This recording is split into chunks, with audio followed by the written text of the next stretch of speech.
a mean, mean strike. Today's Tom Sawyer, mean.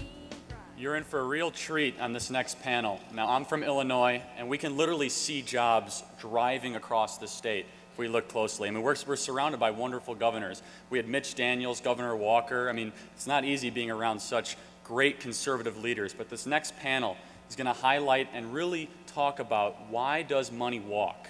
Why does money go from liberally controlled states to more free market type states? So it's my pleasure to introduce Travis Brown, the author of How Money Walks, and we're going to be a short video highlighting the panel and an introduction for that. Because the big story this hour is money that is walking away from high-tax states and moving into lower or no-tax states. Travis Brown is here. He wrote the book on this. This is like my new Angry Birds. I could play with this at my desk for hours. It's just amazing what they put together here. What are the highlights? What are the main things you learned? Well, out of all 50 states, there are 9 that put a price of work at 0. The movement of your home's income tells an important story. It's up to you to share it. Well, it's a pleasure to be back here at CPAC St. Louis. How about the speakers so far? Great day so far, huh?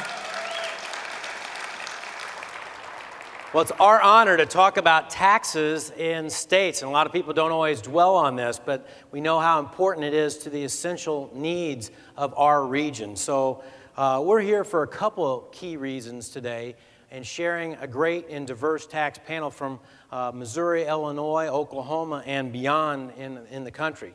But I want to highlight just a couple of reasons why it's so important that it is up to you to share the data, like what's in How Money Walks, with the movement of income and population growth or lack thereof in the last 18 years. We now have Internal Revenue Service taxpayer data files, and not the kind that are targeting Tea Party conservatives, but the movement of all of your individual income tax returns since 1992 to 2010 is available in the palm of your smartphone, in the palm of your hand, and through a variety of mediums that we're pleased to be able to share with you. And why do we need to share this? We need several reasons here local to our Show Me State and the land of Lincoln and beyond in our region.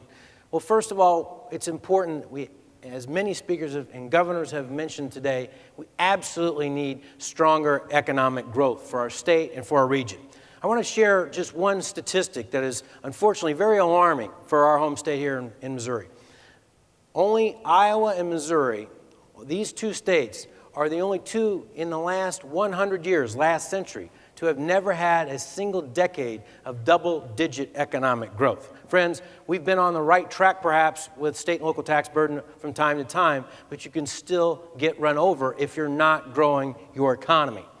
Second, we're looking for common sense in our tax code. We're looking for examples of where government is getting out of the way of production and earnings so that when you lower that price on work, you can expect and see more of it, more production, more earnings. And our data shows clearly that you have seen taxpayers fleeing high-tax states and flocking to low-tax states. But it also shows evidence as we travel around the country of areas that just do not make common sense for state departments of revenue, much less the Internal Revenue Service, needling into decisions that the free market and small business should be responsible for themselves. I'll mention one that maybe some have not heard. Has everyone got their Halloween pumpkin out there?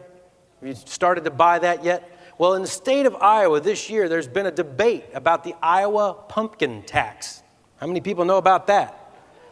I'm not making this up. Iowa Department of Revenue issued a circular that, depending on your grocer or your retailer, was going to seek to apply sales taxes depending on whether your pumpkin's use was for human consumption or whether it's for decorative purposes. And these are kinds of examples that we hear from all of our national colleagues, the Tax Foundation, and a number of the think tanks around the country, where you just got to shake your head and say, no, this makes absolutely no sense. Other speakers here on the panel have alluded to, and we'll talk a little bit about consumer privacy issues dealing with Department of Motor Vehicles and Department of Revenue here in Missouri with conceal and carry weapons permits. And the list goes on and on and on. If we're going to be having a responsible tax code, we need common sense applied within that through not just statute, not just constitutional right, but also through rule and best practice. And finally, before we introduce the esteemed panel, we'll just talk about highlighting of how much we need leadership. Did you like Governor Perry's remarks earlier? Governor Rick Perry understands when it comes to leadership in the race for jobs and income that we don't apologize for the competition between states. We honor that sense of competition. And that's why he and many of the governors around the country are standing up for policies that structurally get out of the way of production and earnings. And we're pleased to see that and eager to see competition between states increase. And yes, increase for the global economy as well. The National Council of State Legislatures just this year illustrated by their account over $1.8 billion in state income tax reductions across states, not just in the Midwest, but across North Carolina, as far west as New Mexico. So there is something going on that's very important within the states and the local economies led by those governors. So we all know that there are examples in our region of what not to do as well. Raising corporate and personal income taxes. So our panel will get to examples of that in the land of Lincoln. So before I get to that, we just want to illustrate all of the names we have here on our panel. We first have, and I'll introduce in this order, Ted Drabowski, Patrick Ishmael, Larry Parman, Jonathan Williams, and the Honorable Carl Bearden, if they're ready to come out on stage so that we can join and hear remarks from each of those. Yeah, how about giving them a hand here?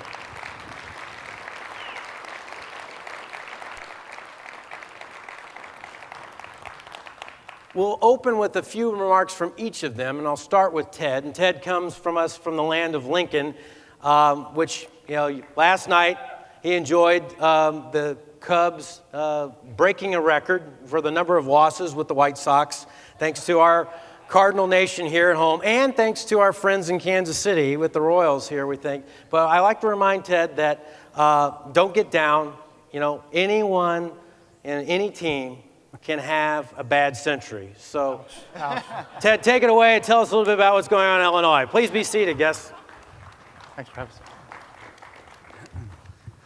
Travis, you should know that that's way too soon. That was just last night. That's still painful. But congrats to the local team here. Cardinals. Look, Travis is right. This is a war between the states. It's competition. And everybody here loves competition. We think that's the best way to improve our country, our states, and to provide prosperity for everyone, including the poor and disadvantaged. Now, unfortunately, with all that competition going on, I represent the state at the bottom of the pile. I represent Obama's Illinois. Illinois is proof positive that the progressive agenda is failing spectacularly. For decades, Illinois politicians have implemented a high-spend, high-tax, high-borrow agenda. And it's the exact same agenda that Obama wants for our country. So if you want to see where America is headed over the next few years, if Obama gets his way, just look at the Illinois economy. Just look at where Illinois is going, and you'll see the Obama economy. And Illinois is in a death spiral. Right now, Illinois is bankrupt and can't pay its bills. It can't fund its pensions. Its credit rating is the worst in the nation, and it's just 4 notches from its bonds becoming junk bonds. Illinois' new normal unemployment rate is over 9%. We just had a 6-month anniversary of unemployment rate being over 9%. It's a state that puts, this is an amazing stat, it's a state that puts 4 people on food stamps for every job it creates over the past year. So we're better at putting people on food stamps than we are into jobs. And the sad thing is that Obama's agenda is destroying the middle and lower class, the very people that he purports to support. How did Illinois get here? Its politicians have ignored competition, and they've ignored the power of free enterprise. And instead, what they've done is they've relied on high taxes and spending. And in the meantime, states around Illinois have done the opposite, and they've thrived. Illinois now has the 2nd highest property taxes in the nation, has the 9th highest state and local tax burden in the nation, has the 4th highest corporate income tax in the nation, And what have we got for it? We've got the 48th worst outlook for economic growth in the nation. High taxes and the spending and the ineptitude that brings is destroying Illinois and destroying the middle class. And we can't let Obama do that to the whole nation. The result of these failed policies mean that people are leaving Illinois. Illinois loses one person on a net basis every 10 minutes. What it shows is that people vote with their feet. And the sad part is when they leave, they take their money with them. Illinois has lost over $30 billion in the last 15 years in taxable income because people left. Other states were the beneficiaries, of course. Now, the sad part is Illinois wants to keep going the same way. They want to make permanent a temporary tax hike that they did a few years ago, 3 years ago. And they want to make Illinois' taxes progressive. So on top of everything I told you about high taxes, they want to raise the personal income tax rate to as high as 11%. They simply can't get enough. And they think that somehow taxes don't matter. But I think some of you in this room probably live along the Illinois-Missouri border.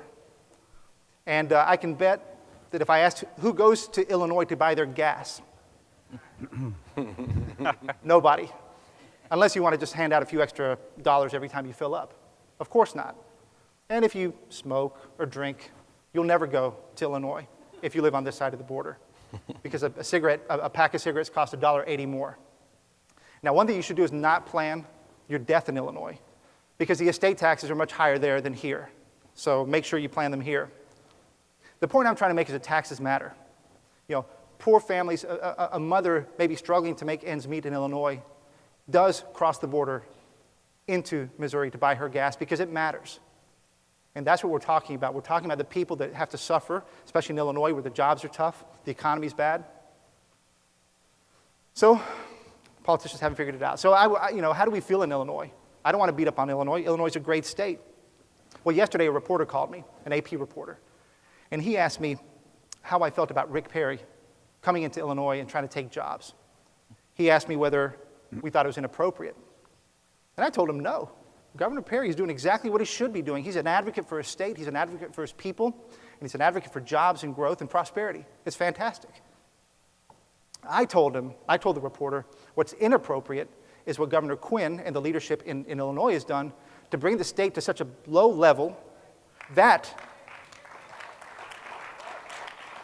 Governor Perry, we make it too easy. Governor Walker has been trying to take companies, Mitch Daniels, Chris Christie. So, I can't blame them for doing that. They're doing what is called good old-fashioned competition. Look, we in Illinois, at the Illinois Policy Institute where I work, we believe in Illinois. We're betting on Illinois.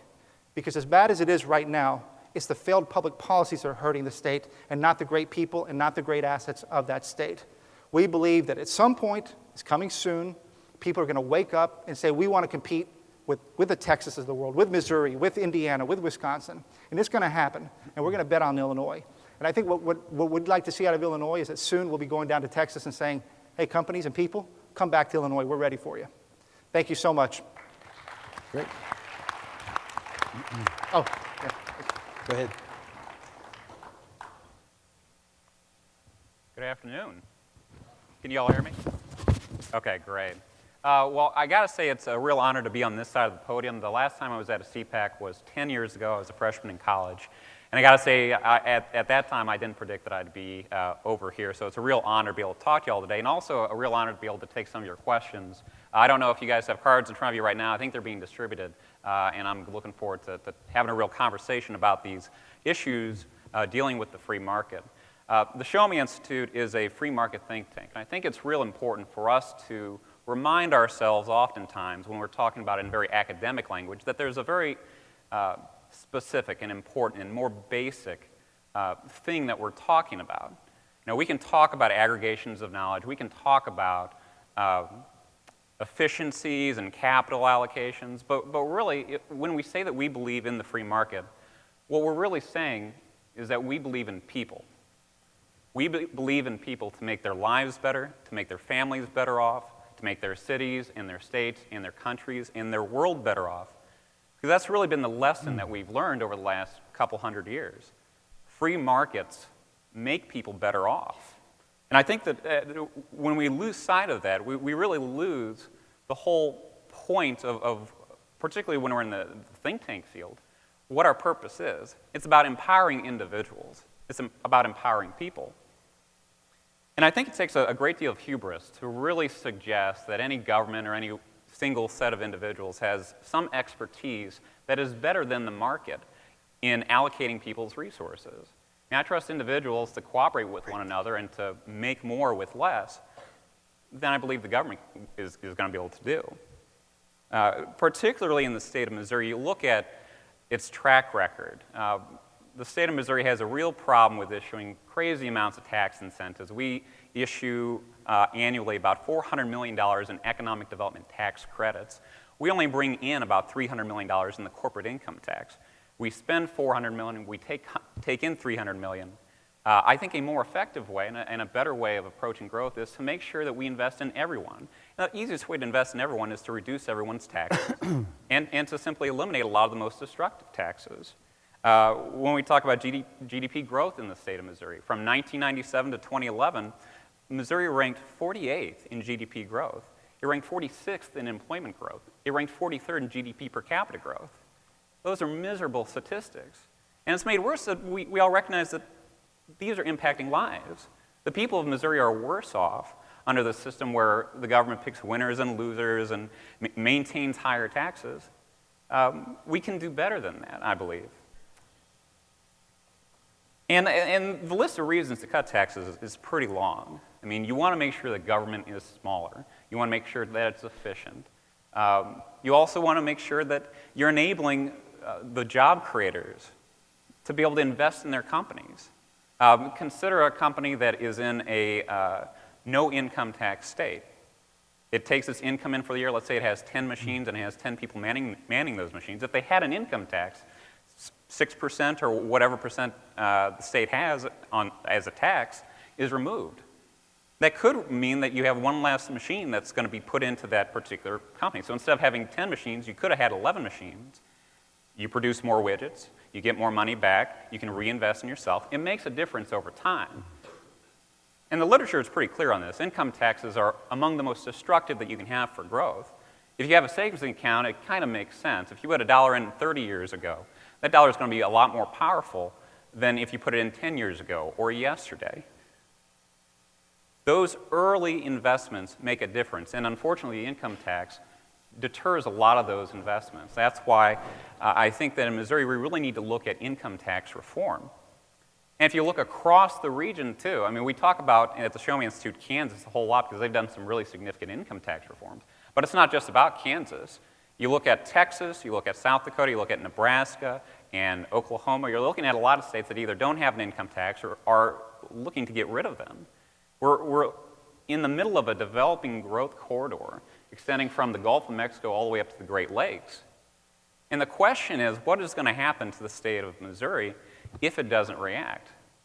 I mean, you can only survive so long by ignoring a problem. And unfortunately, Missouri's ignored its economic problems for far too long. I talk about GDP and GDP growth and all that, but another way to look at it is if you look at how many representatives the state of Missouri had at the beginning of the 20th century, we had 16 representatives in Congress. Does anyone know how many we have today? 8. And it's 8. And what that kind of suggests is that if there were economic opportunities here in the state, people would stay and people would come to the state. But relative to the rest of the country, we are not performing as well, and people aren't staying. And we all have stories of friends and family who have left the state of Missouri because the opportunities were not there. And I think that's unacceptable. Now, we talk about, being upset that other politicians would come to the state of Missouri. I want to be that politician going to some other state and saying, you need to be fearful of Missouri. It's a point of weakness, I think, to suggest that we can't stand up and be competitive with other states. And I think that Missouri can do much better than it has. But at the end of the day, when we talk about free markets, we are really talking about people. And I think that one of the easiest ways to empower individuals, if you believe in individuals, if you believe in the free market, you can return more money to them. And I think we can have some income tax reform that will actually help the state of Missouri. But at the end of the day, free markets are about people, and I believe in people, and I think you do too. Thank you. Thank you. Well done. Good afternoon. My name is Larry Parman, and I'm the Secretary of State from Oklahoma. I serve as a senior policy advisor to our wonderful Governor, Mary Fallin. Some of you have probably seen her. Yeah, bravo for Mary Fallin. She's terrific. In Oklahoma, the Secretary of State position is an appointed, not elective position. And in my capacity as senior policy advisor, it's my first foray into the political world. I come from an executive experience, so I'm a newcomer to this journey. It's been a lot of fun. I see some challenges that we all recognize. I have some strong feelings about directions we should be taking. 1 week ago, I was on the campus of Oklahoma State University. Some of you may know they've received some attention in the past couple of weeks that perhaps they would prefer they not have received. But as I toured those new wonderful athletic facilities, I noticed something that I thought would be helpful in portraying what we're trying to accomplish in Oklahoma. I saw 2 athletes on that field, and they were strapped into this device that was harnessed to a series of weights that were on the ground. And they were pulling those weights up and down the field. And so imagine with me, if you will, those 2 people competing for outcomes, and all of a sudden, someone comes along and says, by the way, sir, you have to compete with an additional plate on your platform that is the plate of compulsory union membership. How does that race turn out? The next lap they come around, and on that same person's plate, they say, by the way, we want you to carry now the plate of unlimited ability to sue and unlimited recovery amounts. How's that race shaping up? On the 3rd lap, they come around, and the plate that's added is the plate that encourages and includes the burden of high costs for workers' compensation. And now that race is becoming very unequal. On the 4th round, the athletes come around, and someone puts the additional plate of extremely high unfunded pension liabilities contained within that runner's platform. And finally, what we're here to talk about on this panel. On the 5th round, they add the plate of excessive taxation and the burden of that, a 10% rate, an 11% rate, an 8% rate. I think we all understand and know clearly what the outcome of that race would be. And so I think to some extent that's what we're facing, because in today's world, despite some of the efforts at our federal government level notwithstanding, this is still a free and open marketplace. And to the point of Travis's book, money moves. And believe me, folks, the game is on. Every day I try to communicate with our team that this is a competition. And this is a competition that we've done fairly well at. We've taken some steps we need to take, but we're still not getting done what we need to achieve or accomplish. So, for example, in 2001, we implemented right to work. We didn't do it through legislative initiatives. We did it through referendums. It's going to be with us forever. And it started to make a difference. It started to attract more jobs and more interest in our state and what we're doing. And then we turned around with a series of laws that helped on the tort reform side. And so we put limitations and caps on recoveries. And we took some steps there. We had to fight that in court and fix it this last session, in a special session, by the way. And in this most recent session in 2012, we implemented a comprehensive workers' compensation reform package, transforming us from a judicial program to an administrative system. We're excited about that. We think it's going to make a monumental difference in driving down workers' compensation rates. It's going to remove one of those plates. So we've taken some steps to remove 3 of those plates. We're working on the 4th one, and we've been working on it since 2005. And namely, that's the income tax plate. We all know that, like willoughbys in the Serengeti, money and capital moves. And it moves to the highest return. It moves to the best opportunity. The decision people make, when it comes to where they locate, where they expand their jobs, where they choose to raise their families, is influenced by the policies that states implement. policies truly matter. We're going to take continued steps. We've reduced our income tax from 7% down to 5.25%, 5%, and a trigger to reduce it to 4.8%. I'm not going to be happy until it gets to zero.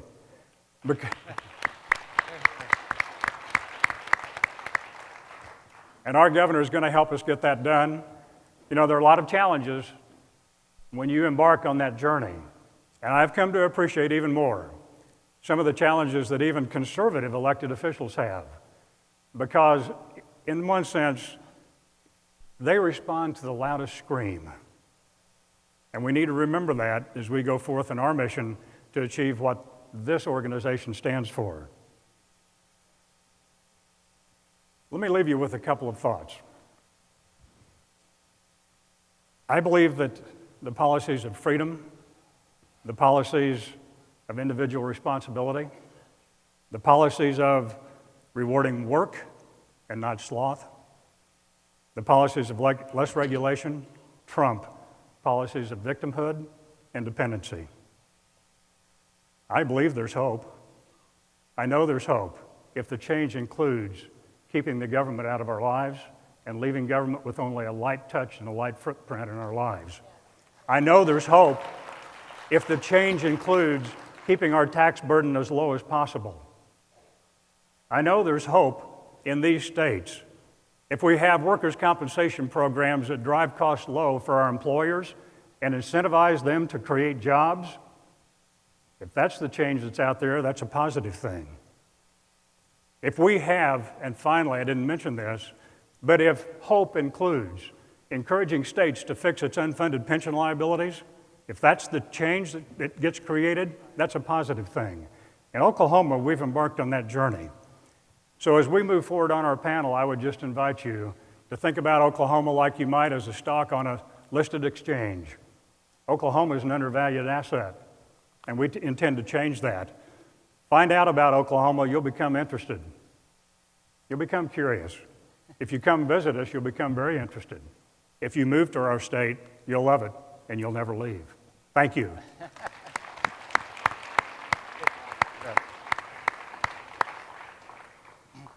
Good afternoon, everybody, and congratulations to the St. Louis Cardinals, division champs. How about that, huh? What a game last night. And being a Detroit Tigers fan, I'll make you a promise.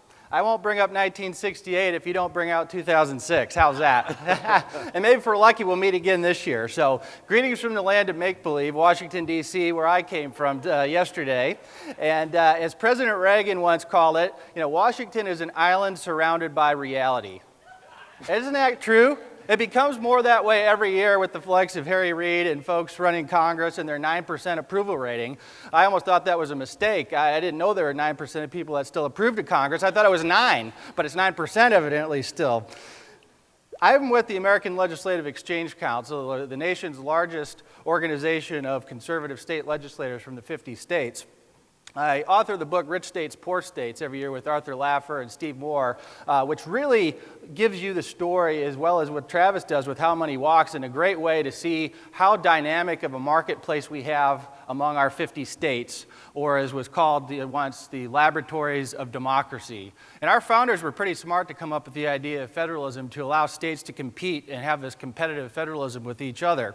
And what's going on today across our 50 laboratories is something I think that it relates to you in Missouri, it relates to all of us that look for more growth across our country. And that is, we have almost what I'd like to say a balkanization between the states today. We have the states moving in the right direction, states like Oklahoma, states like Kansas, cutting taxes, and then we have the New Yorks, the Californias, and the Marylands of the world. And it's becoming a very clear divide which states are doing it right and which states are doing it wrong. And what we found this year, we're going to release a report next week that details there were 17 states that cut taxes in a substantive fashion this year. Now, as you all know, unfortunately, Missouri was not one of those. That was unfortunate, especially considering the huge job growth that has happened after Sam Brownback's tax cuts in Kansas, after Mary Fallon's tax cuts in Oklahoma, after Scott Walker's tax cuts in Wisconsin. The capital is leaving Missouri. Just look at the Kansas City area, where you have a great isolated example. People can choose to live on the Kansas side, or they can choose to live on the Missouri side. And where are they going today? Of the new jobs created in the Kansas City market, all of them the new jobs are being created on the Kansas side on net. It's incredible to see that type of a response. Governor Brownback's plan killed small business income taxes completely. 5,000 new small businesses have started up in Kansas since the Brownback's tax cuts. That is how tax cuts work, and we're seeing that huge divide across the country. Now, this issue of competitiveness and economic development is very personal to me. I come from a city of Saginaw, Michigan. Anybody familiar with Saginaw, Michigan? 1960, we had 100,000 people. Today, our population is 47,000 people. You saw the jobs, you saw the economic vitality, you saw people and their money voting with their feet, voting with their wallets, going to other places for opportunity. Do we need to look any farther than the city of Detroit, which of course has made national news? Basically 2.2 million people in 1950. Today, under 700,000 people in the city of Detroit. This is the laboratory of liberalism in the city of Detroit. Ronald Reagan warned us of their theory of governance, which was, if it moves, tax it. If it keeps moving, regulate it. And if it stops moving, subsidize it. And that is where Detroit has been for nearly 100 years. What are the results? In a word, bankruptcy. We have now pensioners in the city of Detroit going to the mailbox every month, now wondering if their pension checks are actually going to be there. We have people stuck in their homes that can't sell because their home has been completely devalued. There are homes on sale for eBay for $500 if you're looking for a deal. We have 40% of Detroit's streetlights don't even work. And you know, the average response time for a 911 call for the police in the city of Detroit, guess what? 58 minutes for an emergency response call. So even to those on the left that believe in robust government services, Detroit is the epitome of what not to do. And that lesson is when you raise taxes, when you have poor regulation, and when you have bad labor policy, people leave. Now, on the other hand, we have North Carolina. They cut taxes by $700 million a year this year under Pat McCrory and the conservatives in the legislature. Huge tax cuts. They went from a progressive tax system to a flat tax system. One of the only states to do that. Incredible tax cuts. Ohio cut taxes in a multi-billion-dollar way. We've talked about Brownback's tax cuts and Governor Fallon's tax cuts and Scott Walker's tax cuts. And so we have this huge divide across the states. The good news, though, folks, is that when states are allowed to compete with each other, free market ideas win.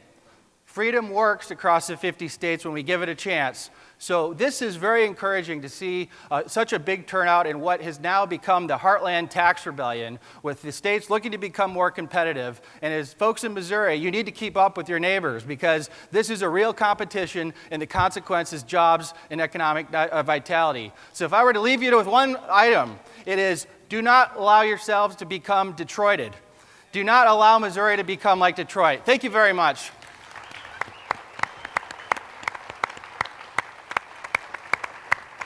Hello, I'm Carl Bearden. I'm the Executive Director of United for Missouri. And Travis introduced me as the Honorable Carl Bearden, so I have to confess that I'm a former elected official, recovering elected official. You know, we have to have them, okay, folks, so it's just the way it is. So I appreciate the fact that I am the last person to come to speak to you before we take the panel questions. I also appreciate the fact that I didn't make any notes, because all of them would have been used already had I done that. But it's important that we understand why we're here and the roles that we have to play. You've heard data. You've heard a lot of information is available. How Many Walks. If you haven't checked that out, howmanywalks.com, whether it's the Illinois Policy Institute, Show Me Institute, ALEC, there's a lot of information available to us to see how we're doing as a state, in our communities, as a nation. And if we really look at that, we'll find that we won't be too happy with those results for the most part, unless you live in Oklahoma, or Kansas, or Tennessee, some of our neighbors. So we need to really understand that, and we need to make sure we understand our role in all of this function. I told you I'm a recovering elected official. The most important role in any community, in any state, in any nation, is the role of an active citizen. If we, the people, which our government was supposed to be representing, we, the people, do not uphold our role, what do you expect our government will give us? More government. They will benefit themselves, not us, we the people. And so that's why it's important we have all of this data and information available, but it's important that we learn about that. Our United for Missouri and its sister organization, United for Missouri's Future, have basically three missions: educate, communicate, and activate. Now don't get all excited. That's as far as and close as I go to Jesse Jackson. So don't get too concerned. But if we don't get educated as citizens in that important role as citizens, then we cannot be expected, our government, to be held accountable, can we? If we don't communicate to each other and to our elected officials, we cannot expect any different outcome. And most importantly, in our important role as citizens, if we do not take the opportunity to become activated, to actually do something, we cannot expect any different outcome than what we're receiving. So today, as you're listening to all of this information, and we've had some great speakers, and we'll have a great panel discussion hopefully here, we need to leave here today as committed conservatives, as people who are saying we can do better, we will do better, and the only way we can do better is if we, the people, do it.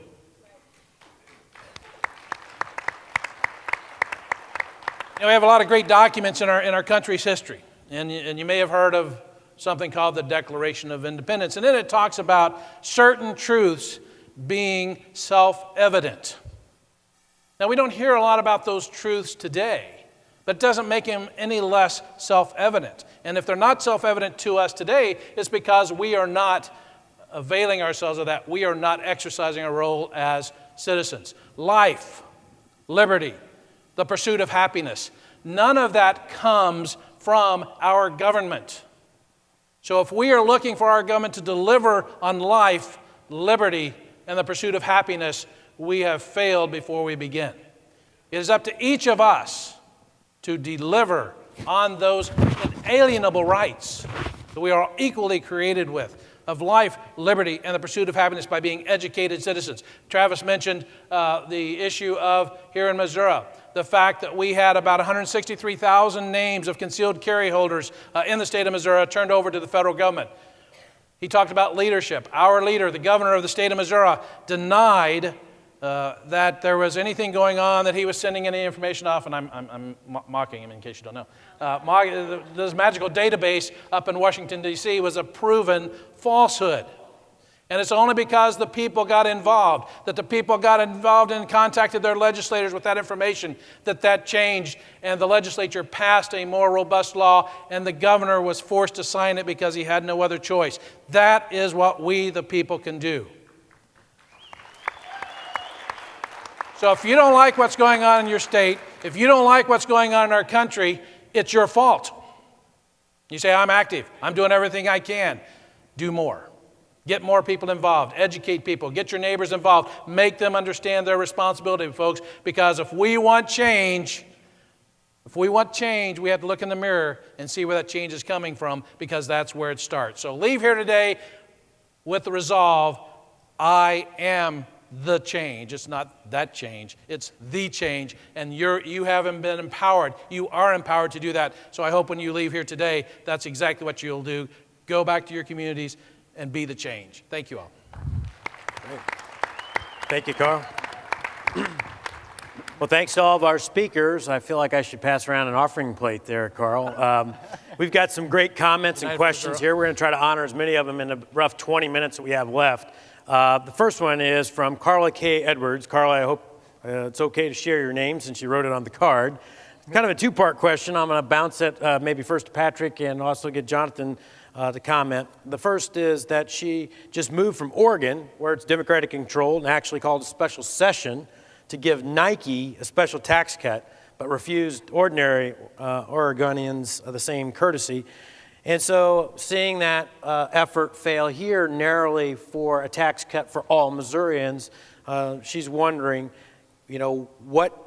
what's involved with it, these industrial tax policies, is government picking winners and losers correctly? And how do we educate our legislators about the importance of tax policy and job creators? Patrick, I don't know if you talk about government picking. Yeah, I mean, I think that is one of the more, the biggest trends that you see in government is that they think that they're experts in picking great investments. And you can look at Namtech in Moberly. You can look at a wide variety of other failed projects, not just failed projects, but failed programs. There was a program, I think they've changed it in the last few months, but it's called the Quality Jobs Act. And that tax credit, they predicted there would be 45,000 jobs created as a result of those tax credits. As it turned out, there were only about 7,000, and even there, the documentation was not very good. I think that it's far better policy to invest in everyone by saying, you know, a tax credit in Texas, generally speaking, is an admission that taxes are too high. And so instead of trying to figure out, well, what's a hot new industry, why don't we just believe in everyone here to be able to invest that money for themselves and for their companies and make Missouri better as a result of it. I think that's far better policy. That's what the Show Me Institute does. Is we do research into ways of making those policies a reality. And we always love to be a resource. You can find us online, on Facebook, on Twitter. We'd love to answer your questions if you have any.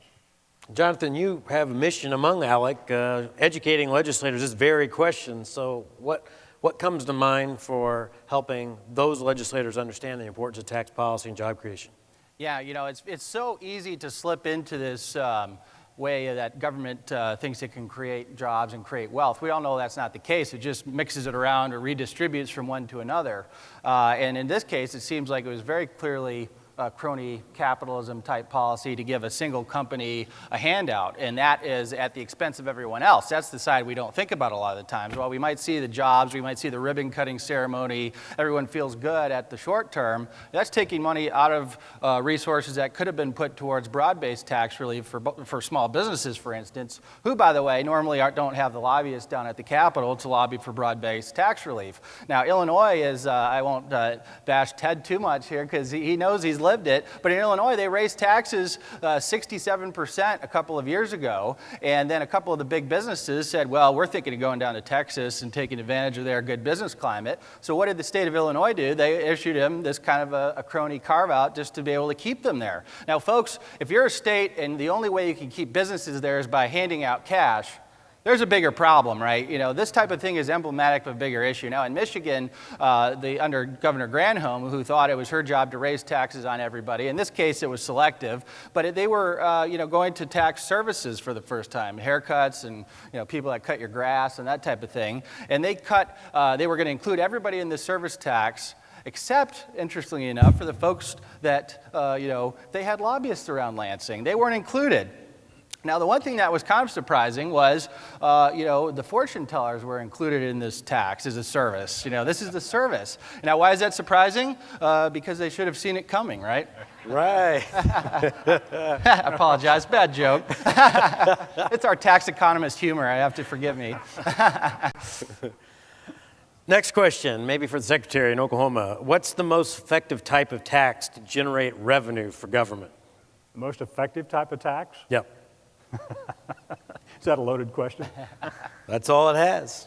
Well, and just my philosophy is that, if you want more of something, you tax it less, and if you want less of something, you tax it more. So I believe that sales tax and those kind of taxes serve our revenue stream better than income taxes. Because when you tax income at virtually any level, or certainly above some level where it maximizes the productivity and the results of generating revenue for the state, you start getting less of it. It starts being counterproductive for you. So I would like to see us get away from the idea of taxing work, and I'd like for us to tax consumption more. And so here's an objection. Thank you. Here's an objection that sometimes we hear in Oklahoma when we have this discussion. People say, well, our overall tax burden in Oklahoma is less than Texas. And technically it is. And people complain or they observe the higher property taxes in Texas. And my thought about that is, you know what? When you buy a piece of property, you've made a choice. It's the exercise of your individual decision to buy that asset. And when you spend money on property tax to support that, it's still your asset, right? You made that decision. By contrast, when you send a check to the government to fund an income tax, it goes into the black hole in the abyss, and you have no idea what form in terms of service you might get in return. So I think there's something to be said about that. If it's property tax or sales tax, to me, any tax other than income tax is more appropriate and should be explored. Okay. Kind of a related question, maybe feeded to Carl. Does the mode of taxation really matter? And question about, can you rebalance things on a consumption-based system and make government fund? Is it possible? How does Tennessee do it? Yeah, and so that's not just a question to pump how many walks, right? Because Absolutely. how many walks actually does demonstrate that the mode of taxation does matter, and that as everyone has said up here, it moves income and taxation mode. So how does Tennessee do it? Tennessee does it with a sales tax, a consumption tax. And the important thing about that is when you have income taxes deducted, or you pay your quarterlies or whatever, that is not voluntary. It is not a choice that you're making. That's something you're surrendering. With a consumption tax, you choose what you want to spend your money on, what taxes you pay, and Tennessee's found that to work very well for them. They've surpassed Missouri in 1998 in GDP growth and population growth. They got to keep 9 congressional districts while Missouri lost one. And so that's a very, very tried and true way of approaching things, is put consumers in charge of what, not only their choices, but what taxes they pay, and they will make the right decisions. Fair enough. 2 questions for Ted in Illinois. I'm going to group them together so you can fire them in any order you want. If Illinois were to miraculously pass right to work, what kind of immediate effects would you expect? And second, why does Illinois not require voter ID if voter fraud is your number 1 problem, according to this commenter? All right, so the first one, right to work. If you look at Illinois and all its troubles in pensions, in Chicago public schools and its poor performance, if you look at the budget, the state has $9 billion in unpaid bills right now. Behind every single problem in the state is a labor union problem. And the union bosses have gotten way too powerful in Illinois. The labor laws are way too strong in the benefit of the unions, and it's coming at the expense of ordinary people. So it would be a phenomenal move in Illinois. And yes, we think it's a dream right now, but we saw that dream happen in Michigan, right? We saw the headquarters of unions right there, and they changed. And so we can dream a little bit more in Illinois than we thought we could.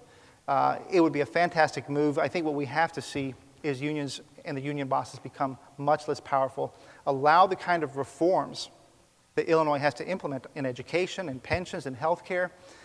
Here's what happened. This is an interesting point that Jonathan mentioned.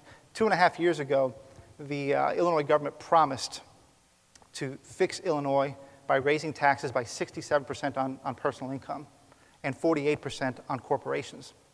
Now it's 2.5, almost 3 years later, and $18 billion in additional money, and Illinois is in worse shape by far. And so what it does, when you give more money to the government, what do? They just spend it. You fill their coffers, and they will not reform. And this is what the unions are blocking, are reform. So it's critical that we move towards right to work in Illinois. Jonathan, were there immediate results that people turn to in Michigan as a state that's gone through that baptism? Well, I think it may be a tad early in Michigan. We're starting to see some results, but it wasn't implemented until about April 1st of this year. And there's thought that there may be an initiative in 2014 on the ballot to repeal it. So I think some business owners may be keeping their powder dry to see, if it's able to be there for the long term and sustainable. But we are seeing some very good results out of Indiana, who enacted right to work the year before. And then, of course, I think one of the best case studies is the state of Oklahoma, which, over a decade ago now became a right-to-work state, and there was 10 years in between Oklahoma and Indiana, and we have a lot of great data I'm sure that you can speak to, not because of the tax cuts that have been happening under both Democrats and Republicans, believe it or not, in Oklahoma, and right-to-work. Oklahoma is prospering. I think one thing it does is it levels the playing field. Right-to-work levels the playing field. You might not see immediate results, but what you don't see is the strong-arming techniques and the bludgeoning of union policies that influence public policy. And so it gives us as consumers and different conservative interest groups a level playing field, and we can compete on a level playing field. Next question maybe for Patrick on the price of work at our lowest level, the minimum wage, whether it's in Missouri or beyond here. What's the effect of adjusting minimum wage either here or recently, I've blogged about California just raising, pretty quietly but insidiously raising the minimum wage there. What's that do to the workforce, and what message is it sending on the price and wage? Well, I think what it ends up doing, I mean, we've heard numbers bat around, $10, $15, $20 minimum wage. The effect of raising the minimum wage is that it really, in a lot of cases, pushes out workers who are just acquiring skills, a lot of young workers as well. And one of the problems with that, particularly if you're talking about a wide variety of industries, fast foods included, of course, is that at some point there's actually an incentive for the companies to start automating a lot of those services. And so at some point you end up locking a lot of people out of the economy. They can't get a paying job because the cost for hiring them is too high. I think a really compassionate way of helping the poor is making sure that there's labor available, that they can get a job. And unfortunately, I mean, I understand that there's definitely a lot of folks who have really great intentions in wanting to raise the minimum wage. But it's pretty simple economics, unfortunately, that when you raise that wage, it doesn't change the revenue that a lot of these companies bring in. They have to cut back somewhere, and if they have to cut back for long enough, they may end up trying to automate it as well, which keeps people out of the workforce even longer. Healthcare-related question, maybe tax-related question in there, from a doctor, I assume still practicing, talking about what's the impact of state health reform. Shouldn't we have more private sector incentives put in healthcare reforms at the state level? Maybe, Carl, you've dealt with some of the healthcare exchange work. They mentioned talking about putting a HSA into Medicaid, not expanding or abolishing certificate of need, which Missouri still has, that restricts supply and demand of providers there, and suggesting reform in insurance law so that you could self-insure for companies and small businesses, I presume, and as small business practice physicians. So, and those are all going to be big topics in the Missouri legislature next year, particularly with Medicaid expansion, how it's done. Really the answer is, as indicated by the question, is reform.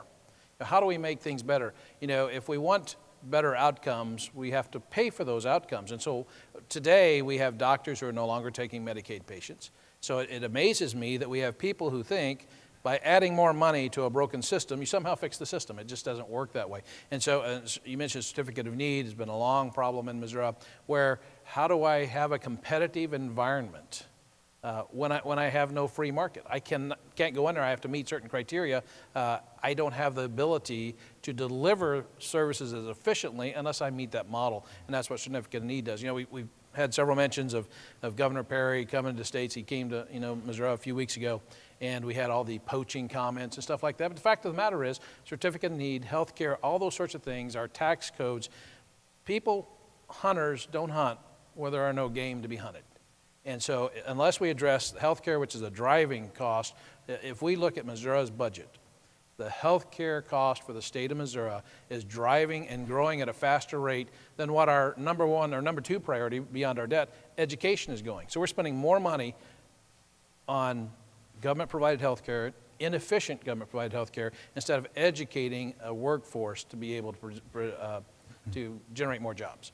Jonathan, you've worked with leaders all across the country within the states about this issue of the taxing power of the federal government and the spending decisions that all of our states have to make. Seems to be a balkanization of approaches there too. Can the states survive the onslaught of federalism here? Well, I think the biggest threat to the states today, bar none, are these free federal dollars coming from Washington. Because if we don't have the courage to say no to these free federal dollars that we know are going to evaporate over time, we've got 17 trillion reasons why they're going to evaporate over time. If it states they don't have the choice to stand up and say thanks but no thanks to your federal dollars and your federal strings, this 50 laboratories of democracy experiment is going to be severely imperiled.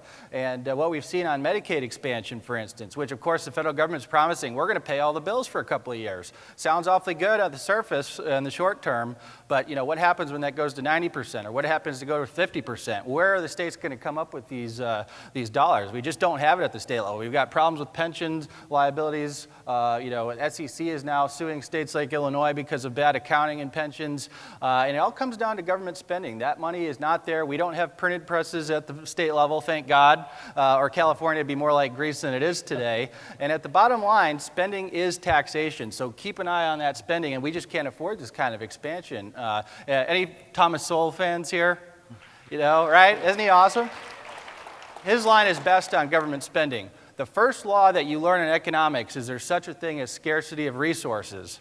But the first law you learn in politics is to ignore the first law of economics. That's where we're at today, unfortunately. Which leads me back to Ted in Illinois. You said how $18 billion of new revenue? Over almost 3 years, 2.5 years. And that's since what, January 2011? January 2011. And that was going to plug the spending problem, right? The unfunded liabilities. So, what's this connection with tax revenues and state spending? Did it fix itself or not? So when we had the tax hike, we had $8 billion unpaid bills. We had about $83 billion in unfunded liabilities. A lot of numbers here. And the economy is doing very poorly. And so Governor Quinn and a whole bunch of other people who were proponents of this tax hike, they said, look, we'll pay down the bills, we'll get the pensions back in the right direction, and our economy will be strong again. Now here's the outcome. We now have more unpaid bills today than we did when we started. Our pensions are now $17 billion worse. We have been downgraded by the big three rating agencies 5 times since then. And our economy is just in a... How many more times are there to go down? I tell you, it's not many more, not many more. So what it told me, it tells us, is that you can't fill their coffers with more money, because what it'll do, it'll allow them to avoid the tough decisions they're paid to do. So you gotta keep them honest by forcing them to actually do the real reforms on pensions, on health care.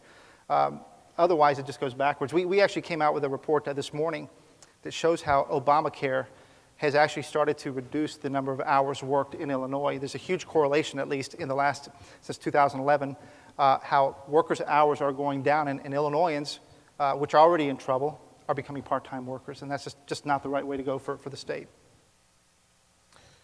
Perhaps in wrapping up, back to Oklahoma, what might work for other states around this region. The numbers that we see, and the migration was moving out of Oklahoma starts to bottom out and reverse fortune around 2005 to 2007. And since it's continued to improve, that seems to line up with your free market think tank's numbers about revenue that was also being generated, growth for the state. What happened during that time, and what might that suggest for these other states? Well, I think people started to understand that there is an extremely high correlation between high growth policies and high growth outcome. And once you start implementing those and get away from the notion that government provides all the solution and turn it over to the free market system and quit accepting the free money, there's a little issue coming along the way just on unemployment insurance. I mean, states have taken a lot of money for that. That's going to have to be repaid, and some of the states are having challenges repaying that. We've talked about the unfunded pension liability. So, and the comment about they're not willing to make the tough decisions they need to make. I mean, that's really what's going on here, is people are kicking this can down the road. So I think reality and understanding the correlation between common sense high growth policies and how those lead to outcomes, understanding that capital has no boundaries. You can invest just as easily today in a bank in Alabama as you can in St. Louis, Missouri, or St. Charles, Missouri. Capital has no boundaries. It will float to the highest return. In government, efficiencies will cause jobs and activity to float in your direction. So we're all about creating a magnet-like attraction in Oklahoma that brings people to us and makes it appealing for people to reside in our wonderful state. And I think there's a lot of lessons there that, when we have much more yet to do. I will tell you, Rick Perry's not coming to Oklahoma, though. And by the way, we love Rick Perry, and he sets a great example for all of us, but we're going to do everything we can to keep him south of the Red River. We've got about just a little over a minute left. Patrick, can a sales tax replace an income tax here in Missouri? And if so, what does that path look like? You know, it can. I think that for starters, I mean, I'm a fan of getting rid of taxation on businesses first. I think you can get a lot of efficiencies just by cutting back on the incentives that you have, finding efficiencies in other parts of the government. We have waste in Medicaid. I mean, the fact of the matter is the government does not have to be as large as it is, and a transition from an income tax to a sales tax, or whether it's a property tax, I mean, income taxes hurt growth. They hurt us in the long term. They hurt us in the short term, but it's more pronounced when you look at it over time. And the evidence is pretty clear. The evidence is pretty clear. When you look at the literature, income taxes are some of the most destructive you can have for growth, and among income taxes, taxes on businesses, taxes on corporations are especially destructive. And I think we do need to make a transition. Right, and of course, money walking out of the state. Carl, I'll let you have a final word on our citizens in Missouri and surrounding states here. Are they getting this message? Where is momentum headed? The citizens of Missouri are getting the message. They understand how important tax policy really is through data that we're seeing made here, understandable data. They know that Missouri is lagging and will not get any better without tax policy. Now we just need our legislators to understand that. Great. That's all for today. Thank you very much for the questions. I'm sure the panelists will be available by Twitter and their social mediums if you have other things we need to follow up. So without further ado, we'll move to the next. Thank you, guys. Thank you. Thank you. Thanks, Travis.